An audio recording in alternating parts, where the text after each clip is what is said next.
First, I want to just thank everybody for coming today. This is a pretty amazing turnout. We couldn't be more pleased.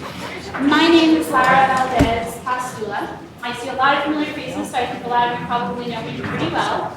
A lot of you recognize my name because I was interviewed with Melanie Smith at the Park Record.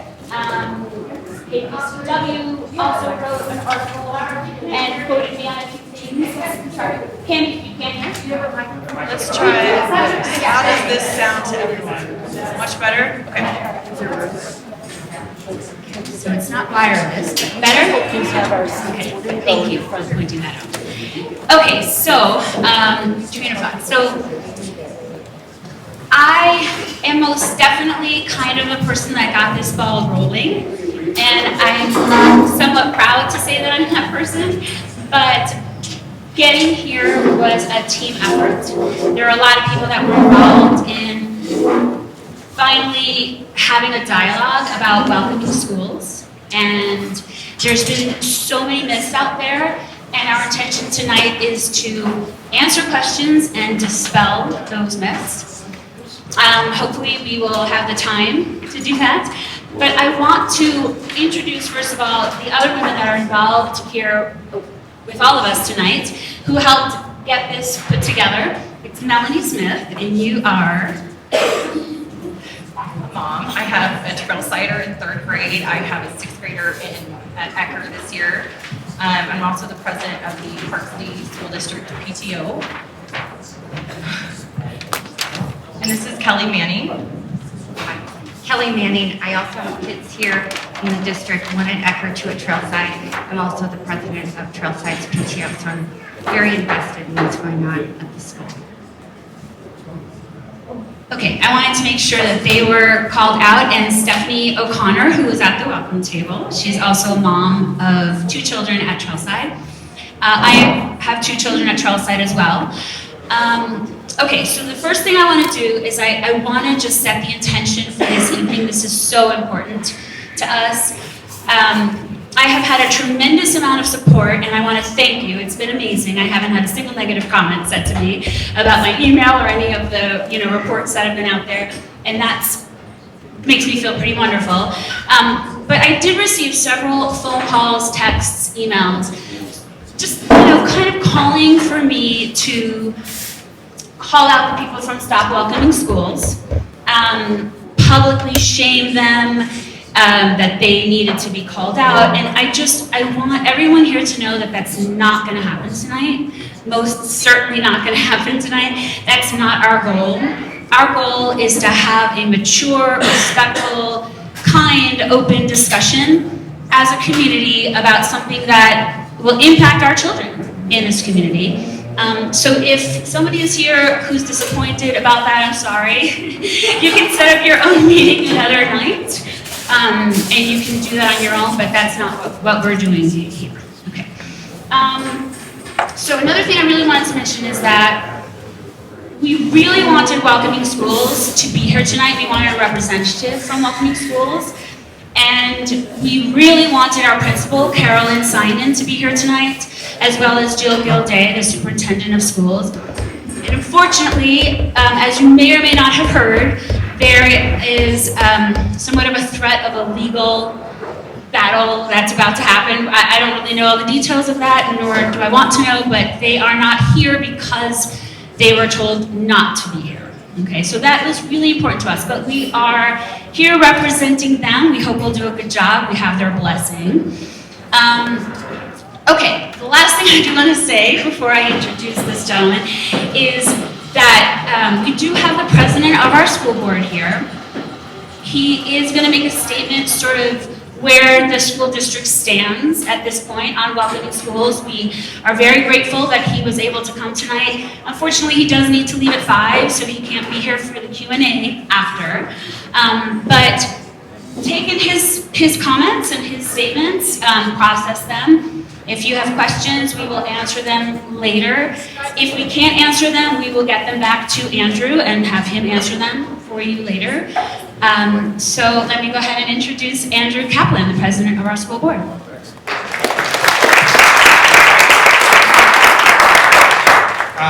thank you all for being here. This is it's a pretty inspiring event to have this many people here in support of inclusiveness and equity in our schools. First I just want to read the mission and vision of the school district. The mission and the vision of the school district came at the conclusion of a strategic planning process that we did ending at the end of 2017. And it's a reflection of the values and goals of the community for education here in Park City. And I think it's very important to read this aloud. The mission of the Park City School District is to inspire and support all students equitably to achieve their academic and social potential. The vision: Park City School District is student-centered with a focus and emphasis on the whole child. Our students are safe, supported, engaged, challenged, and healthy. And I think that those two lines, which are posted in every single building that we have, they're posted in the boardroom where we have our meetings, are very important. We want all children to succeed in this community. Being a child is tough. Being an adult is probably tougher. But we all know that being in school at any level is not an easy thing. We're very fortunate to have a great school district here. We're very fortunate to have the support of the community in supporting all students. And briefly, obviously I have to be somewhat careful in what we say, but the board supports Principal Synan, and the board supports the superintendent, and every educator that we have in our district in trying to do everything they can to make schools a safe and welcoming place for everyone. That includes every race, every creed, color, everything, right? We're an accepting community. That's who we are. That's not going to change anytime soon. And we are going to do everything we can so that children are accepted for who they are, who their families are, things that are their own choice and things that are no choice of theirs. What I will say about the specific to the Welcome in Schools program is that this program was offered as professional development to the teachers at Trailside Elementary. The training was performed by a representative of the State Board of Education who was trained in this program. The training was in response to specific requests from members of the Trailside staff in relation to comments that they were hearing between students. And we believe that we acted in the best interest of the students and that we acted in according to our own policies of the district as well as state law. And so that's my comment. In terms of your views, questions, opinions, I'm happy to answer any of those. I know there's a program tonight, and I apologize, I can't stay. I had a previous commitment, but I am open to sit down with anyone. I'm happy to respond to emails. I'm happy to get on the phone with anyone. I'm happy to sit down face to face. As a school district, we're very fortunate that we have very involved community and parents. What that means is that we make decisions all the time. We are oftentimes criticized, oftentimes rightly so. As representatives of you, the community, we are here to, enact policy and act as fiduciary stewards of tax dollars. That's our job, is to represent you all. The difficulty in that job is to try to represent the majority. Every decision we make is going to have some people who are happy about it and some people who are unhappy. And that's just one of the rubs of our job. That said, we are always open to criticism. We're always open to opinion. We're always open to comments from anyone. And those of you who know me, I think would probably agree with that statement for the most part. So anyone who would like to voice their opinion to me, to the superintendent, to anyone about this program or anything else, we're always welcome. We're always welcoming you here, no pun intended. But again, what we don't want to see in our community is, anonymous controversy, groups going after other groups. And I think Laura said it well. we're not trying to make a anti-bullying campaign or an anti-bullying professional development module cause of friction in our community. I think that's the opposite of what the intent of this was. So we're happy to have all of you guys here. I'm really impressed to see this many people come out for, in the name of equity and tolerance.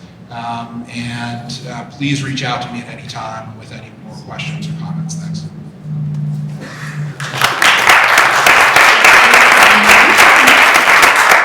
Okay, I'm pretty much just going to give the microphone over to Mary Krista Smith. She will introduce herself. She's going to be the moderator for the evening during our Q&A session. So Mary Krista Smith. Thank you, Lara. So I am Mary Krista Smith, and I'm the Communities That Care Coordinator. And we are a prevention coalition from Summit County, and we gather together people like you who care about the health and well-being of young people in our community. And so I'm very grateful for the opportunity to hold space for this conversation tonight, and it's really touching to me to see friends who I've known for a long time, decades, in this room, and people I'm just meeting for the first time tonight. So thank you for coming out and having this important conversation. What's top of mind is to make this a safe and open space. Our children are watching us right now. They're looking to see how we handle ourselves as adults. And so let's make them proud, and let's model for them what we hope that they will embody. So then we'll open it up for specific questions regarding welcoming schools. But there's also, I think, a desire in this community to give public comment. And so if you do not have a specific question about welcoming schools, please hold your public comment towards the end, where we will open it up so that you have the opportunity to say what you would like to say in this space. And so I'd like to point to a couple things before we begin with the facts and the myths. The first are your intentions, and thank you to those of you who took the time when you came in to write them down, to have a safe space, understanding, kindness, curiosity, respect, learning. Learning is up there multiple times. An open mind, reassurance, healthy communication, trust, open, respectful communication, support our students, listening with an open heart, curiosity. So these are the intentions, and I invite you all to just connect with why you're here and what's the highest and best outcome that can happen for all of us as a community in having this conversation. I also invite you, and I'm going to ask for you to raise your hand and agree with me on these agreements, because it's really, really important. And I do this in every coalition meeting that I hold. So I ask that you're present, turn off your cell phone, be here now. This is where we are. I ask that one person speaks at a time. The value in this space is hearing one another, listening to one another, and being heard. And if multiple people are talking, we can't hear what's going on, so please respect the speaker, one person at a time. Assume positive intent. This is an emotional issue. I think that's why many of us are here. So if you get triggered, if someone says something that you find upsetting, just note that for yourself and assume that every single person in this room wants what's best for their children and what's best for this community. To make space and take space, if you're the kind of person who loves to hog the mic, I'm going to ask that you are mindful of that and make space for the quieter ones, the introverts, to also be able to speak into the space. And absolutely no put-downs are allowed in this space. So can I get a raise of hands? Can we agree? We all agree? Wonderful. So we are going to now move to myths and facts. And so these women who have worked so hard to put together this event for you tonight, Kelly and Lara and Melanie, are going to share some, and Stephanie, share some information with all of you. And at the end of their sharing, if you have questions that they can answer, we'll create an opportunity for you to ask questions, and if they can answer them, they will. And if not, we're going to write them on the whiteboard up here, and send them to the district. And if you are on our email list, we will make sure that every question up here is responded to. So Lara and I are going to address some myths and then the facts of the program. The first myth that we are going to address is that Welcoming Schools is a comprehensive sex education curriculum for children as young as 4. That was a quote from the Stop Welcoming Schools email. Okay, so the fact is, I'm getting old. Okay, Welcoming Schools is an anti-bullying equality program designed to create safe and welcoming school environment for all students and families. The second myth is that Welcoming Schools is a LGBTQ indoctrination program for our students. Again, a quote. So we're not making these up, okay? That's the myth that was quoted in an email, and that's really an important distinction to point out. Okay, so the fact is that Welcoming Schools is a Utah-approved, not mandated, it is a Utah-approved anti-bullying program, not curriculum. So again, really important distinctions for teachers and educators, not children. The next myth is that Welcoming Schools teaches our children about LGBTQ lifestyle. Okay, you kind of say that was a quote. That was a quote. Okay, Welcoming Schools is a professional development program that gives teachers and educators the tools and resources that they need to best support each child or adolescent's differences. And differences are not just if you are gay. It's not just if you are part of the LGBTQ community. It is if you have ADHD. It's if you are autistic. It's if you're super tall. Or, you know, we could go on about that. So we want to just be clear. Differences mean differences. Welcoming School used non-age appropriate materials for our elementary school kids as shown on the list of books stated as resources on the Welcoming Schools website. And just to point out, we did bring books from the Trailside Library with us tonight. We pulled these from the library so that you can see the books and look at them, read them for yourself. And they're on the list. They are on the list. They're on the list. Okay, that's number 4, right? Okay, so according to our principal, Trailside would only provide lessons to teachers that are appropriate for K through 5th grade students. So we would not ever have any books in the school that would not be appropriate for that age level. All right. The next myth is that Welcoming Schools spends, and this is a quote, too much time and taxpayer dollars when that money should be spent on academics. Welcoming Schools is a Utah-approved program that is free of charge for all schools. Free, not a penny. Even the training. Even the training, not a penny is spent by the district.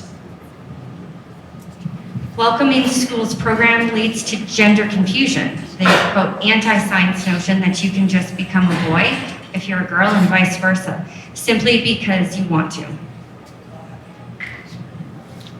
Welcoming Schools is about anti-bullying for all kinds of kids that are different. It includes a select few books covering gender issues, and when deciding which books will be used, a committee of staff and community members will have a voice in that selection. So I think that's really important. I want to be on that committee. The next myth is that many parents have met with Trailside Principal Carolyn Simon regarding Welcoming Schools. Okay, this is a fact. To date, 4 parents have met with Carolyn Simon to express concern about using Welcoming Schools. And she's just as open as Andrew is to meeting with people. We've certainly met with her and talked to her, and you know, this is how we started getting our information and learning the process of how Welcoming Schools came to Trailside. So she's definitely open for the conversation, but she's only met with her parents so far. The next myth is that Ms. Simon claimed that Welcoming Schools was a state-mandated and state-approved program. A quick call and several emails to the state board proved to be falsehoods. That was a quote, right? Okay. Welcoming Schools is a state-approved program to address bullying, which is required by Utah law. The words state-mandated were never used. The Utah law quoted by Holly Bell at Welcoming Schools is the Utah... State Board of Education.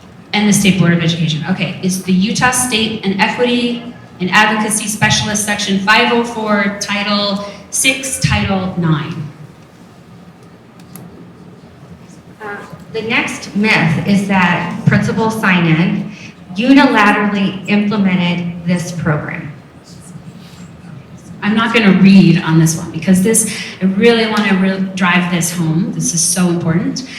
I'm just going to kind of like talk from memory.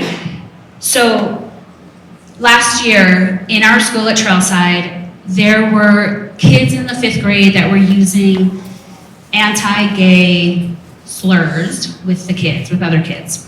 And the teachers came to Carolyn and said, I don't know what to say.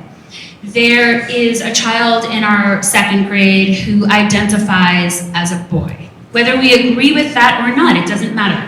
The fact is, she identifies as a boy and wants to be called by a boy's name. And so kids went to Carolyn and said, teachers went to Carolyn and said, I don't know how to, respond when kids ask me questions. So there was a need at our school. We also have same-gender parents at our school, and I'm sure that that's across the board. This is not just Trailside, of course. So Carolyn went to Tracy Evans, who was the curriculum director at the district at the time. She has a different position now. But at the time, Tracy Evans was the curriculum director, and Carolyn said, hey, can you find me a program that the teachers can utilize to help them deal with these questions that the kids are having and help them deal with the name calling and the bullying that's happening at our school. So Tracy Evans did some research and came back to Carolyn with Welcoming Schools, which again is Utah approved. It's approved in 34 states. It is approved in our state. And I just, Carolyn Simon has been put on the chopping block about this. Like this was her, she had just devised this plan to have this Welcoming Schools program come to Trailside, and it is so false. And I see so many comments that are made about her, and really this was the curriculum director at the district that came to her with the Welcoming Schools program.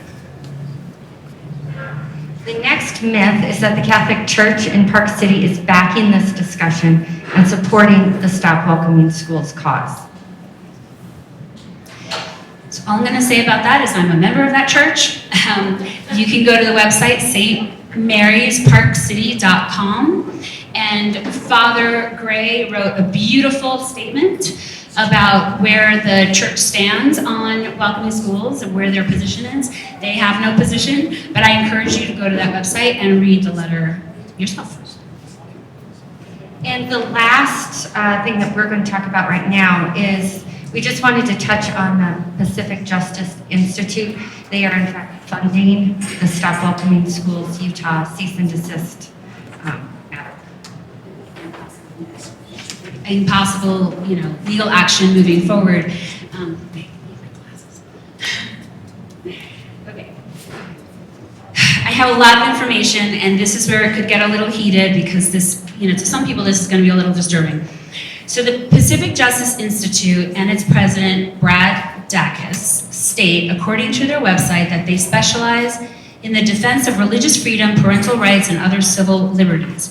According to an article written on MediaMatters.org, this group specialized, especially in California public schools, on combating efforts to make schools more of a welcoming environment for the LGBTQ students. So these are some of the things that they have it's in writing. We're not making this up. We've done our research.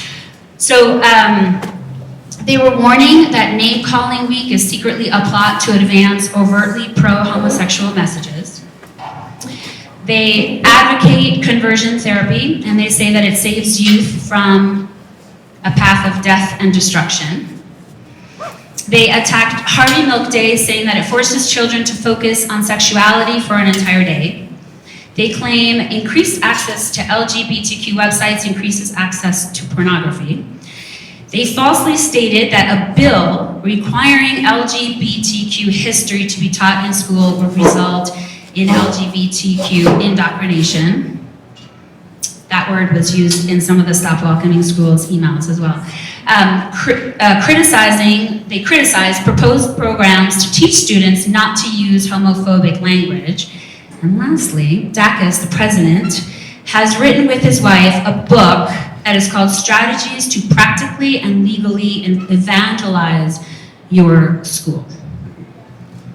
Oh, you know, there was one more thing that we added, that according to the Southern Poverty Law Center, they are a nationally recognized anti-gay hate group. The Pacific Justice Institute is a nationally recognized anti-gay hate group. Thanks, Laura.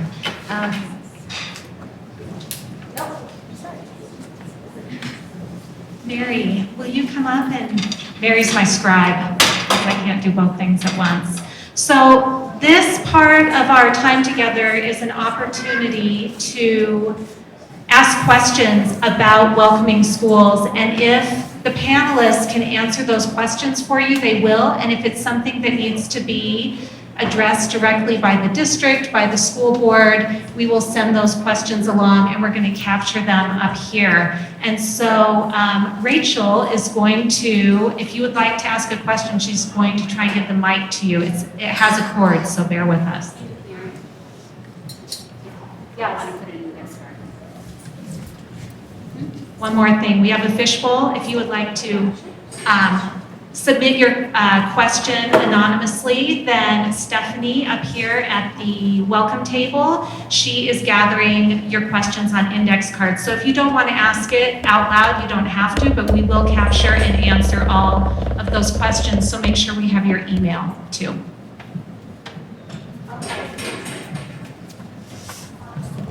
So you said to hold commentary until the end, but my question requires me setting the table with some commentary. Okay. So I agree with everything Andrew said. I agree with the intentions of this program. I came from another school with my kids where a similar program was implemented, and it had some very severe unintended negative side effects, which I'm happy to talk about privately at the end, but that's it. So my commentary is that I'm all for diversity, I'm all for inclusion, I'm all for stopping bullying, but I feel like it is not applied across the board. And so my sons and one of the kids sickened in the bear spray attack last spring. And as a result of that, he wrote an open letter to the park record, identifying himself as a gay conservative.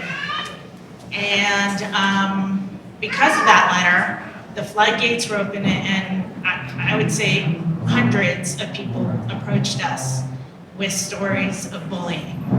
And they were gay, straight, single, married, Hispanic, white, new immigrants, multi-generational Americans, you get the picture. And what did this diverse group of people have in common? They were all conservatives.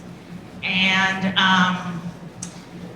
and for him, if he goes to school dressed, for lack of a better word, flamboyantly, he's cheered and affirmed.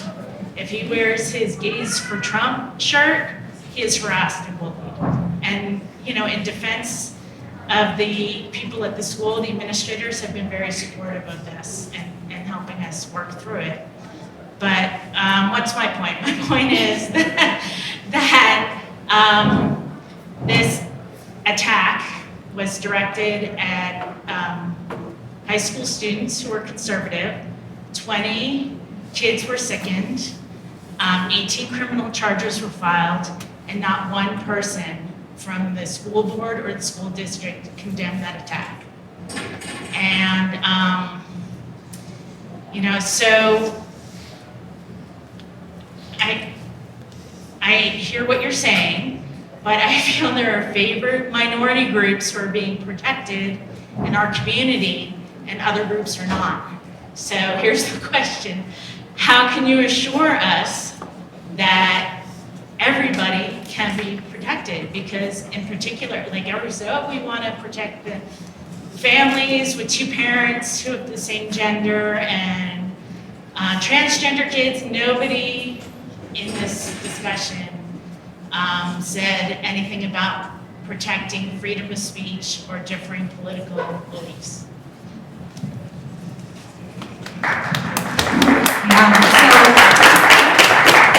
I know it's tempting to want to clap, and if we clap for some things and don't clap for other things, it becomes, it just creates this weird space that cannot feel safe. So I appreciate your affirmation and your support of the comments, and I'm going to ask you to refrain from clapping. And thank you, Allison, for being brave and being the first one out of the gate to share your comments. So if I heard your question correctly, how can the district ensure that this program is applied to all students and not necessarily some groups over others? Is that correct?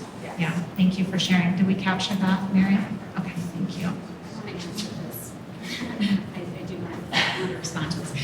Okay, so I can't respond to every bit of the comment, but there's two things that stick out. The first is that we said nothing about freedom of speech, which doesn't have anything to do with welcoming schools. But I want to just point out that when we opened up this forum, we said everyone is welcome. And whether you are against welcoming schools or with welcoming schools, you are welcome here. We're not gonna call anybody any names or call anybody out. This is what this is about, is having a community open discussion, okay? I remember, I think you emailed me, right? And we had sort of a little bit of a back and forth. Well, I have Your an son. editorial coming out. Yeah, And I okay. have something forwarded to you, and then you reached out to me, which was great. Oh, somebody, okay. Okay, so I want to just make sure that I have this right. I'm sorry, because I got so many emails and read so many emails and responded to them. You had, your husband passed away when your children were young? Okay. So you had made a point in your article, in your editorial, that you wouldn't expect the teachers at school to talk to your kids about the death of their father. And talk to other kids. Oh, to talk to other kids. Something that happened very personally Yeah. in our, Right. Okay, so welcoming schools. We all have something. That's right, we all have something, 100%. Right. So to focus on. Let me just, I don't want to lose my train of thought. Sorry. Yeah. Sorry.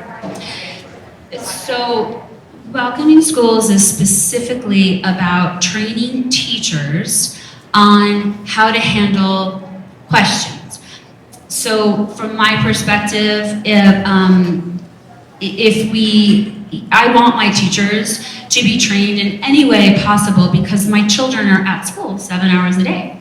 So, they spend 25% of their lives with these teachers. So that's my personal opinion, that I would like for the teachers at the school to be able to handle any question that my child or other kids are asking. Specifically about welcoming schools, I think we're just, I don't know how to answer this without being divisive, and I don't mean to be, yes, they're very different subjects. They're like, we could have a discussion about your comments all day long. Welcoming Schools specifically is an anti-bullying program to teach teachers how to talk to kids. Are they First teaching of all, them to be? I'm so sorry to hear about your story. That's very sad, and I'm really sorry that happened to your son and to your family. We can't guarantee you that it'll cover everything because that's not what this program is. But I would say if there are programs out there that can help, bring it to your school, bring it to your principal. teacher training happens all the time. We're just talking about this one teacher training, so let's bring in some more. But these ideologies start in A lot of passion and care for this work, and I just ask you, like, we'll speak our comments and just be mindful of the other folks in the room. And are there any other questions about welcoming schools in particular before we go to public comment? Lady in blue vest and then in the pink. Come on up. Were you guys able to talk to any of the teachers that received the training at Trailside and get some input and feedback on what they thought of the training that they'd had so far? And if it had been useful, or if they weren't able to comment on it yet because there was supplemental training coming?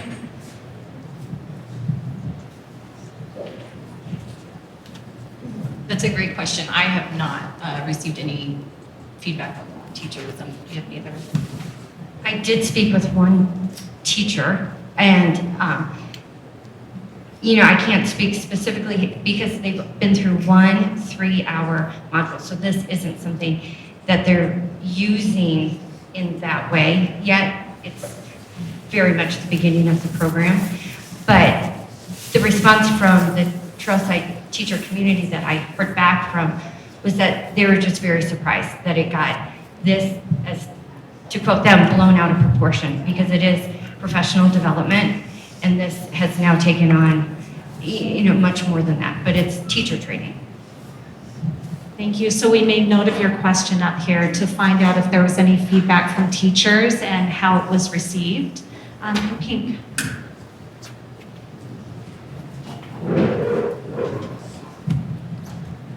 So a lot has been made of the fact that this is just professional development, and I understand that's the stance, but I see all of these books here, and I also remember I went to the open PTO meeting at Trailside, where Carolyn Simon and Jill Gozan were both present, and my understanding was that professional development was for now, but eventually they were looking at further curriculum and further training and further use of the Welcoming Schools programs. Did I misunderstand? Because that was something that I thought they both said. Thank you. It's not a student curriculum, it is professional development.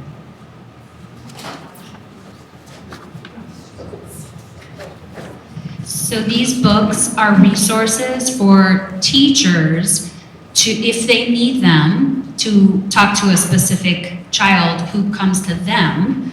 It is not an open curriculum for children, and it will not be.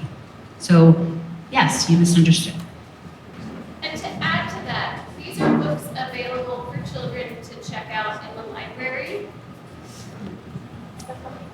These are available in our Trailside library. These are not being used as like a read aloud in a classroom. And all of these books can be found in your local library. We don't have censorship in our library. I actually did stop and pick up 2 additional books from our local library from the Welcoming Schools website to review for my own interest. I can't imagine. These are books called The New Girl, Alma and How She Got Her Name. These aren't books that are controversial. Right, I just don't understand. Carolyn originally said, Principal Simon originally said, that parents would be involved when it came to choosing books. And that has not. That has not changed. That's where my misunderstanding That was, is not- because no, these we books said have been that. chosen. We said that in one of the fact things, we did say that, and you're correct. But that is for the teachers to use as resources. Now, I mean, there's a really, it's not even really a fine line. It is about the teachers and their training, and these books are for teachers, they're not for children. These are the kids. I'm sorry. They're resources for the teachers to use these books to speak to the kids about various different bullying issues. It is not, go ahead. So if I'm, because I'm not a mom at Trailside, what I'm hearing is that there's a question about books and about which books are going to be selected and how they're going to be selected. and that there are already books within the library that would be on that list of criteria? And how did those books come to be there? And is there an opportunity to have input into that process? Am I understanding, am I hearing that? Mary, can you capture that for us?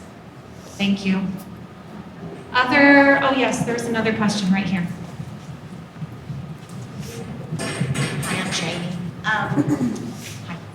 I was a teacher for a number of years in a school where I taught 7th through 12th grade biology, chemistry, and physics. And I also taught science to 5th, 6th, 7th, and 8th graders. Part of our curriculum in the science was to teach somewhat of a sex education class to 7th grade kids. So before I taught my class, because it's a touchy subject for me, because I want to be the person that discusses those things with my child. And I don't really care that someone else doesn't. So I tried to handle it in an extremely sensitive way where I put all of my information out on a thumb drive. I sent it to every single parent that I had to talk to their child about. I let them have feedback on the issues that we would be discussing. So if they had problems with anything I had to discuss, then they could come and sit in the classroom with me while I taught, or we could discuss ways to make this more friendly and more accepting to everyone's beliefs in the classroom. My question is, say there is a child that is being raised differently than your child, not that you disapprove or not that you approve or have any opinion whatsoever, but your child comes home asking all kinds of questions. But the questions are asked to the teacher first. Is there a protocol for the teacher discussing what they're going to discuss with your child before your child has the ability to discuss it with you at home? Does the teacher call the parent of the child that's asking the questions about another child first, and will it give you heads up so that you can have an intelligent discussion with your child and try to handle it in your family way as a unit? Or does the teacher have the freedom to tell your child what their beliefs and how they feel things should be before you have an opportunity and you're slammed blindsided at nighttime at the dinner table?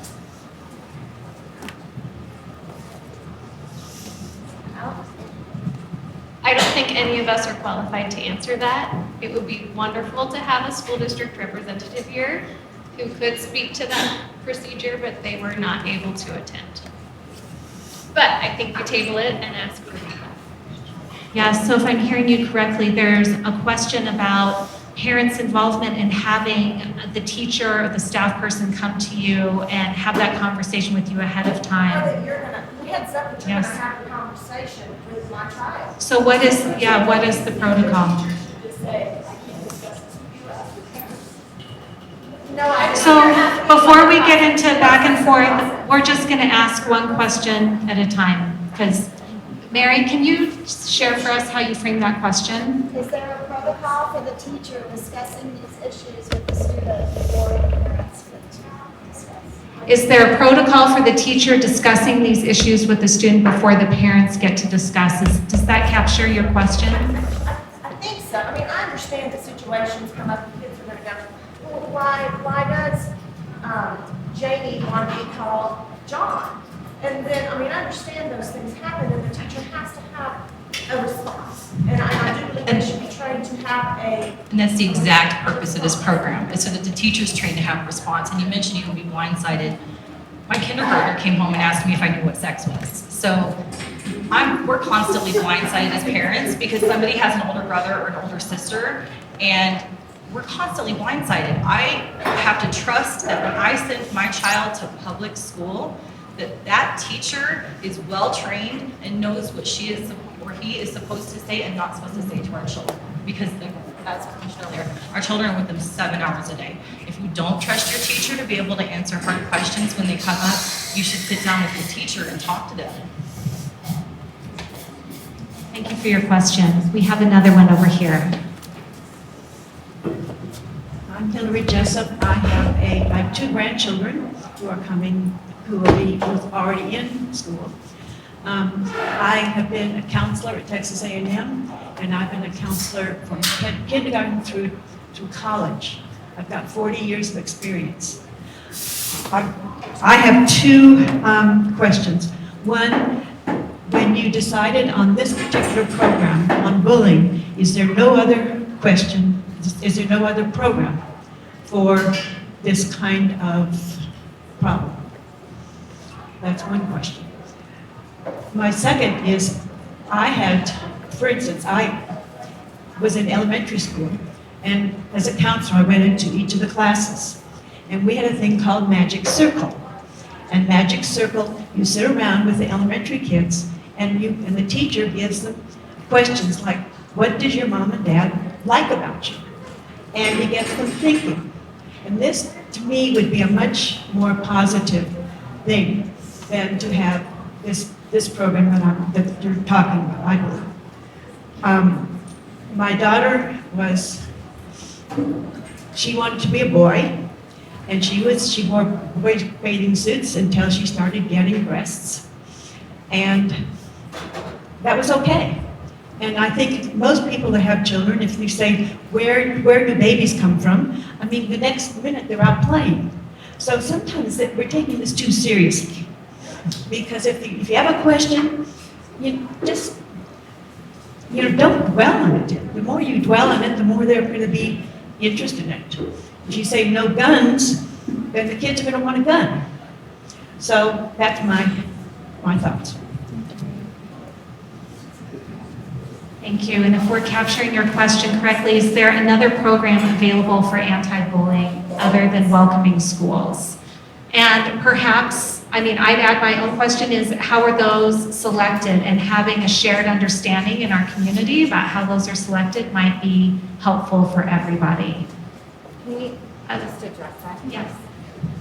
Just to address the question of how the curriculum came to Trailside, it was the curriculum director of the district who did the research and chose this program. And so it wasn't up to the principal. She wasn't given, select your own program. She was given this program from the curriculum director. So that's how it came to. That's just one person. Thank you. She's the director, so that is her job. That's her job. Hi. Do we want to answer the second? I would be happy to answer the second question. Sure, let's do that, Mary. Before we move on. I think that the issue of a student declaring that they're a part of the LGBTQ community is something that we do need to take a pause and consider that we live in Utah, where we have an extremely high suicide rate amongst our teenagers. And those who identify as LGBTQ, if they are not supported, that suicide rate is almost 8 times higher. And that statistic to me says, let's do everything that we can to make sure that these children feel loved and supported. They might not be feeling loved and supported at home, but they should be able to come to school and be treated just like every other child. So, this isn't something you can brush under the rug. This isn't something that you can hope just goes away if you ignore it. Thank you, Stephanie. Thank you. A handful of points here. Please give me 15 to 30 seconds to wrap up. I'm sorry. You're going to have to hold the microphone. I have a handful of points to just iterate through. Please give me 15 to 30 seconds to wrap up. I don't want to be that microphone hog. Thank you. My name is Jimmy May. I am a conservative. And we're my friends bigots. I have a gay stepkid, brings his transgender friend home all the time. I was the token straight male in Richard Simmons' original Sweat of the Oldies. I have a long list of qualifications. I have a high diversity index. The reason for the anonymity, I believe, I'm not one of the Trailside parents who filed the lawsuit, is because we as conservatives are the new oppressed class. We whisper in restaurants, and we look around furtively when it's talking amongst each others. I'm not kidding. I'm sympathetic to the anonymity. It's not the way I would have taken, and the Pacific Justice Organization or whatever it is, institute, is not the organization I would have chosen. Conversely, the human rights, so-called human rights coalition, or campaign, thank you, they have credibility in a lot of circles. We have, the SBLC has been broached here, as well as on the park record. That once great organization has lost its way. Media Matters, never, ever, ever a credible organization. So for credibility, I discourage you from using them as authoritative because they're not. Okay.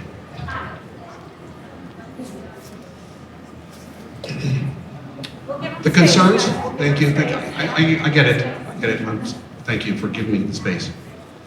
The HRC website itself, on its homepage, for those of us who are concerned about community standards, the way we're raising our kids, lacks credibility.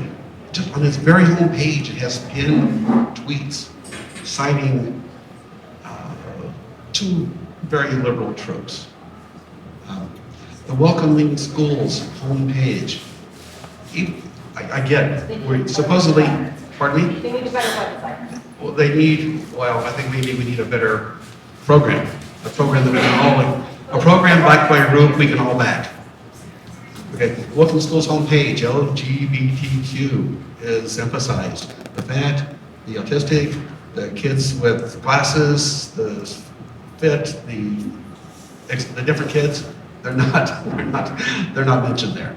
And I want to go talk about the books. I'm not going to now in the interest of time. All right. Okay, basically, the content, when I was a kid, Martin Luther King, the very famous quote, judging our people by the content of our character, not by the color of their skin. By drawing right lines around these various groups of kids, it's not the right thing to do. So elevate. We're elevating differences instead of celebrate our differences, but let's not elevate them. And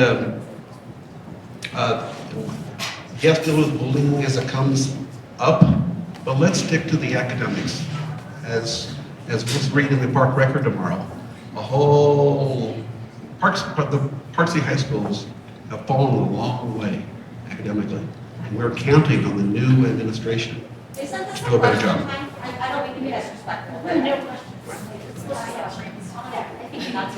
The question is, I really echo, is it Jessica? Hillary, excuse me. Hillary's position that we need a new group. I want to reiterate it, so just address some of some concerns. But the real question is, I wanted to second Jessica's point. Let's get an anti-bullying program that is backed by an organization, sponsored by an organization that we can all agree with. Thank you.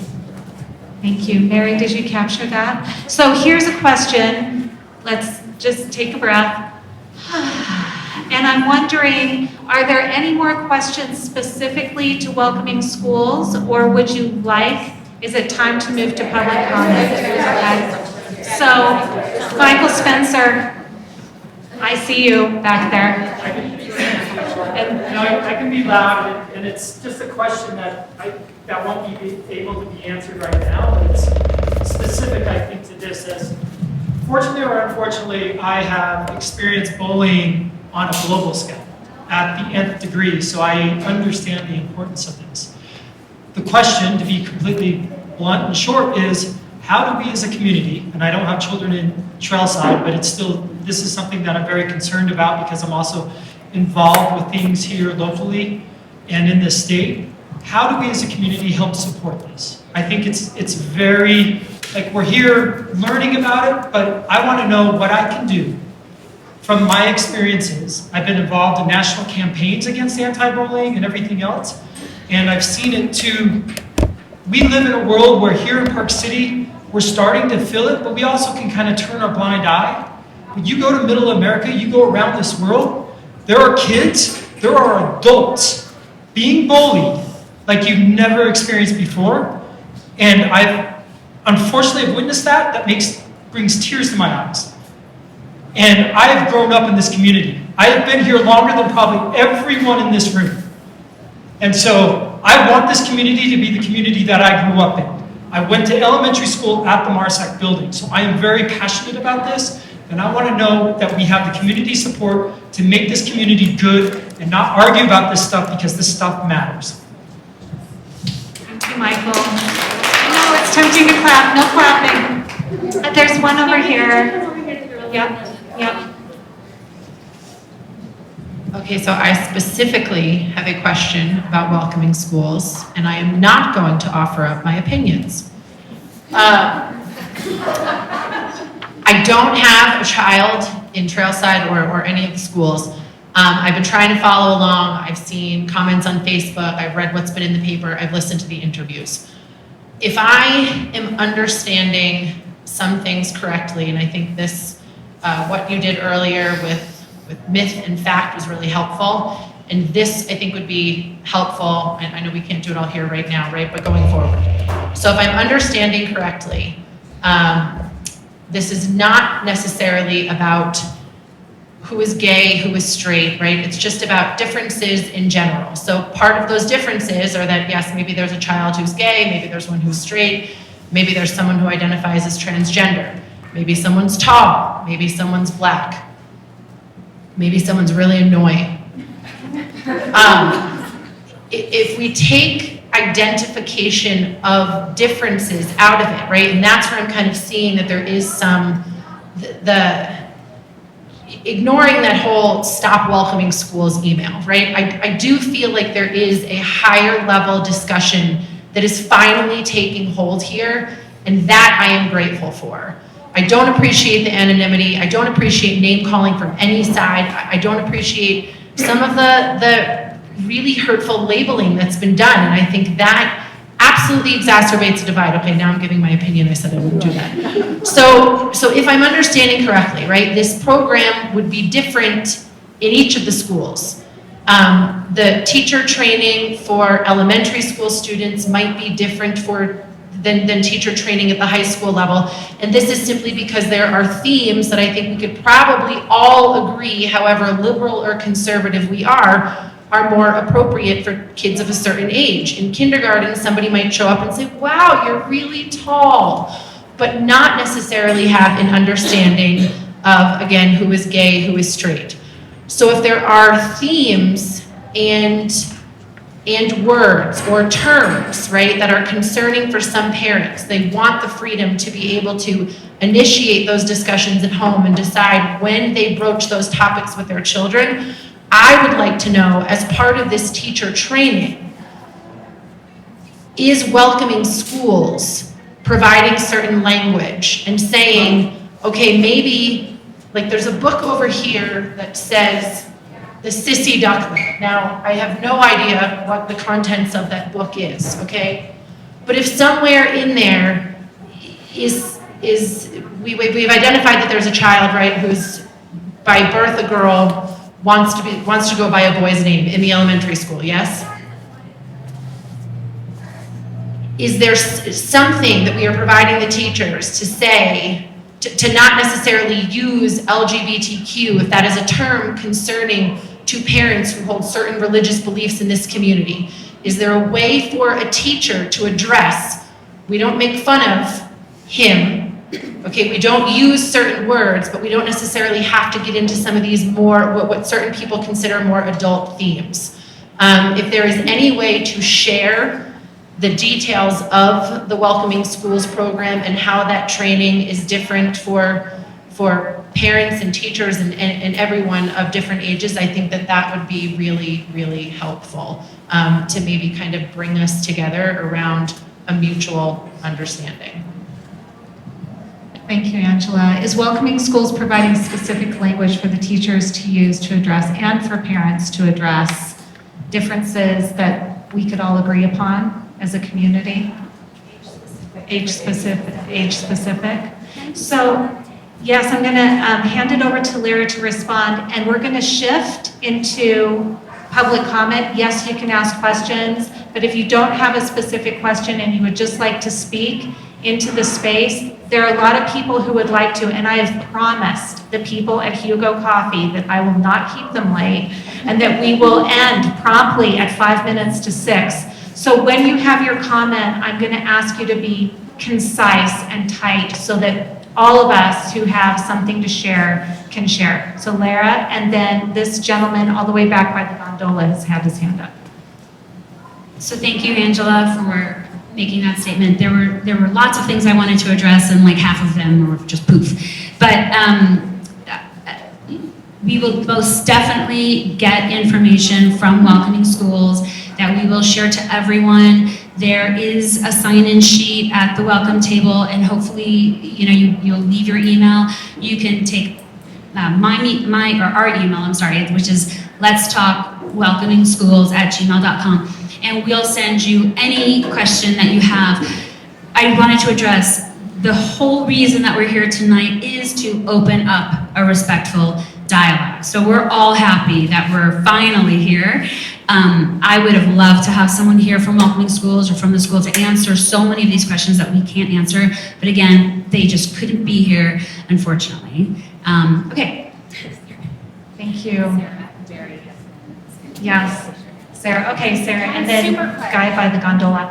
This is a public So comment. we're gonna wrap This it round. is really quick. I think Hillary, thank you. I know you have tons of experience. I know you personally. Hello. I just want to point out that I think it's really telling that to say as an example, what do your mom and dad like about you? I think that's the whole point why we need Welcoming Schools. Not all kids have moms and dads. Some have moms and moms. Some have dads and dads. And if that language does not become inherent in how we speak to our children, we have a problem. Thank you.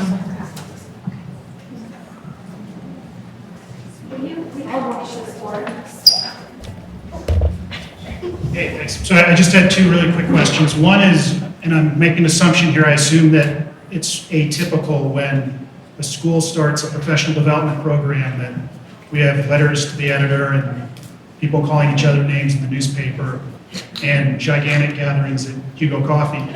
And so I guess my question is, as a community, if we're going to respect each other's views, if a sizable proportion of the community is strongly against a particular group, wouldn't it simply make sense to find an alternative group that everybody can be happy with that addresses the issue, which, if I'm correct in understanding, is actually anti-bullying? So it seems a little unusual to me that we're having all this ruckus and we don't just say, hey, okay, let's find a group that everybody's okay with.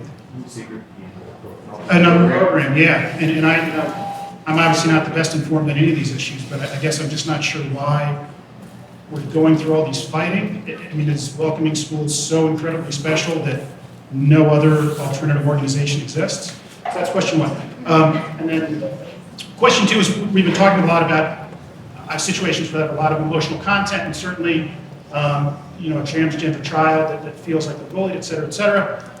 I guess a question is, do we have any data to suggest that this is where we should focus our entire anti-bullying curriculum?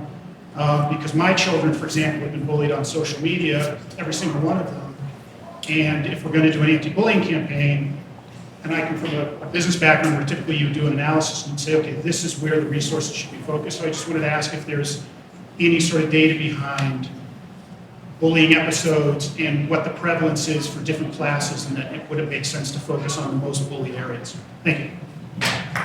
You are speaking my language, because before I came here today, I was at a workshop down in Salt Lake City to go through the SHARP data. And the SHARP data is the Student Health and Risk Prevention Survey. It comes out every 2 years, and it has data on bullying and which ages and why kids perceive they're being bullied and why kids are bullying other kids. And so it is 190 pages of charts, and it's going to be available soon for the public. And so if I have your email on that list, I will share that data, and it's compelling to look at who and where and how and why. You had a question or a comment?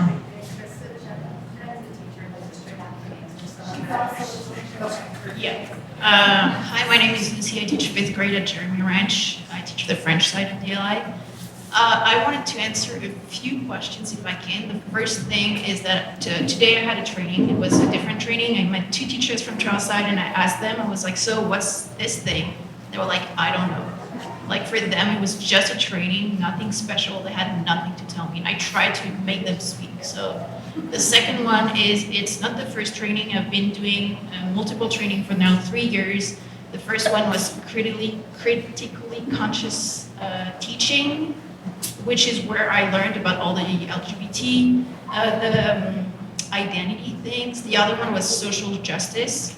So teachers have been learning about it, and I've had no parents come to me and tell me that I had like changed and it was a problem for their kids. There was a question about where the teacher is discussing this, the number 5, I'm sorry, it's too far away.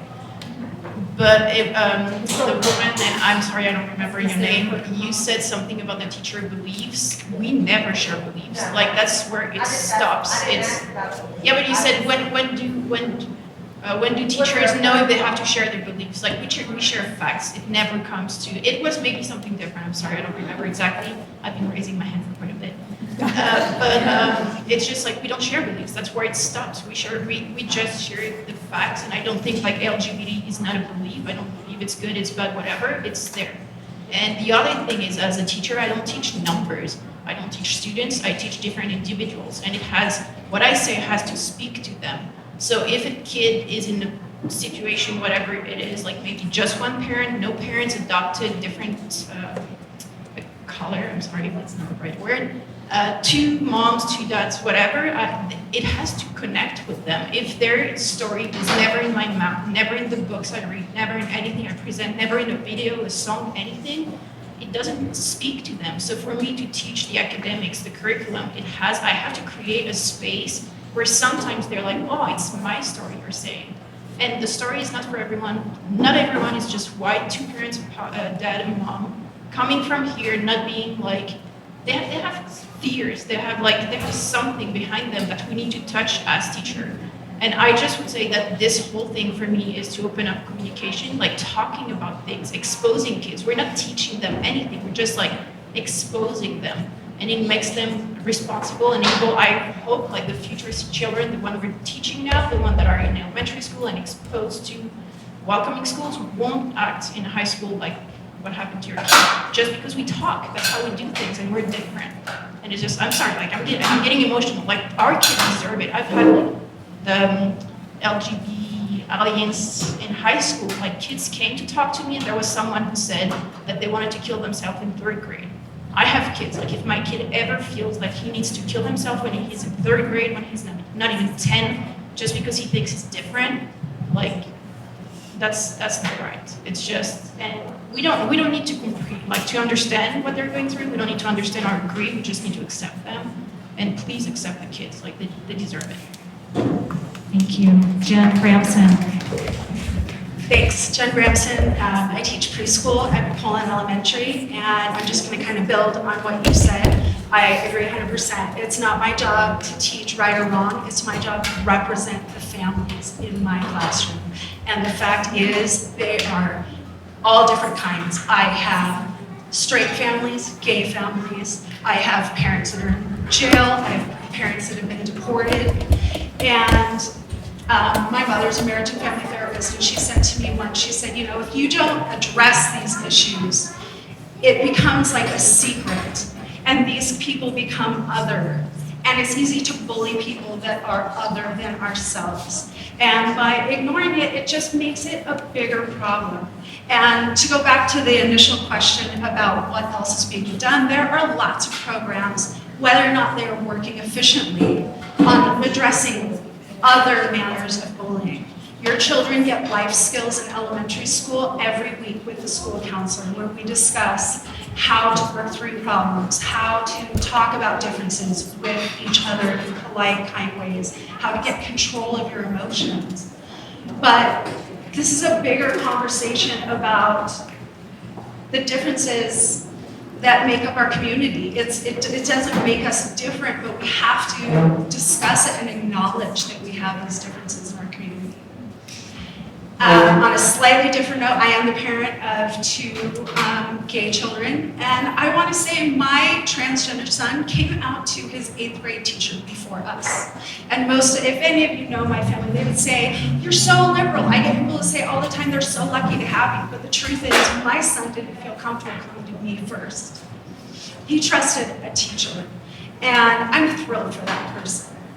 And I'm shocked that our community is so close to this curriculum. Thank you, Jen. Thank you, Jen. No, we're not gonna comment again. We're gonna just take comments at the mic. Here, in blue. My name is Kelly Bullitt. I have 2 children at Trailside, and I want to address kind of what you said, and I couldn't see who was speaking over here. I don't think we know how opposed people in the community are to this because they're anonymous. So there could be 3 people, they could all be here, I don't know. There could be 100 people. But without open discussion and dialogue, when you hide behind anonymity, it's hard to take that information and do useful things with it. As someone who wants to be responsible before I take a strong stance on something, I researched this, I educated myself. And after reading the pushback from why people were against this program of indoctrination, I didn't find that remotely on the website. It is a professional development tool for bias-based bullying against others.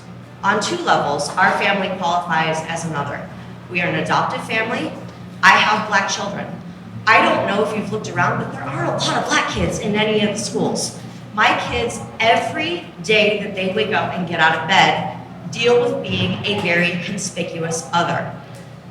Preschoolers look at my kids and say, "That's your mom?" They don't get it. There has to be a place to make that safe for my children, but not just my children, all of our children.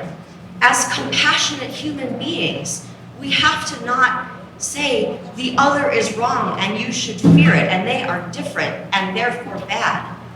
I don't care if you judge me for my infertility. I don't care if you like Black people, but this is my family and I need to be treated with respect. Just like you need to be treated with respect with gay children who may be bullied. Just like all of us with a child that has an other, whether that's being on the spectrum or a physical disability or mental disability, behavior challenges. We are all human beings that bleed red, and we need to be treated with respect. And this program is teaching teachers how to empower kids to respect each other. What could possibly be controversial about that? Thank you. Jill. I love your son, by the way. I love your son. Jill. It's awesome. Hi, my name is Jill, and I have a child at Trailside and one at Ecker, and I do know last year the 5th grade had a lot of issues with some of the kids making fun of others, and it was really, really sad. And I want to thank all of you up there and Carolyn Simon for those books. We have a dear family friend who we've known since she was born, and at a young age she became a boy. And I have to say thank you for the books, because the books is what taught my children about differences. And they were pretty young when they learned about this. And I called my mother-in-law. I have 2 psychiatrists in the family. And that was the first thing she did, was bring out the books. So thank you. And thank Carolyn Simon for this. Rachel. Hi everyone, my name is Rachel Pittard. I'm a Park City resident, and it occurs to me that wherever you are in your mind right now with all this information, this is a room full of extremely intelligent adults who have civilly discussed this issue, and there are actual proposals about what to do going forward, meaning, is it to find another professional development program that is, maybe we can all kind of experience what the teachers would experience and bring that to the school board. It just occurs to me that there is a law firm as well as an organization that is not based in Utah standing to profit from a lawsuit. So if you want to think about a next step, which I am doing, I don't know that Park City tax dollars necessarily have to be wasted to entities that don't live here and don't have children here. Perhaps the next step is to say that there was a discussion, a civil discussion, and there were proposals made about how this can be addressed, because clearly everyone came out tonight, they could be wearing their sweatpants and watching TV. Is the next step, it's a rhetorical question, is the next step then to draft something from all of us at this to say, here's what we propose to do? And then I wonder, I'm not sure how it works, how do you get an attorney to call it off? How do you get someone from out of state with some other agenda to call it off? Because I feel like the solution is already in this room. And I would hate to see the school budget suffer in the midst of a lot of decisions that have to be made, like the master planning and whatever else is on the docket. I just would hate to see that happen, is all I'm saying. Part B,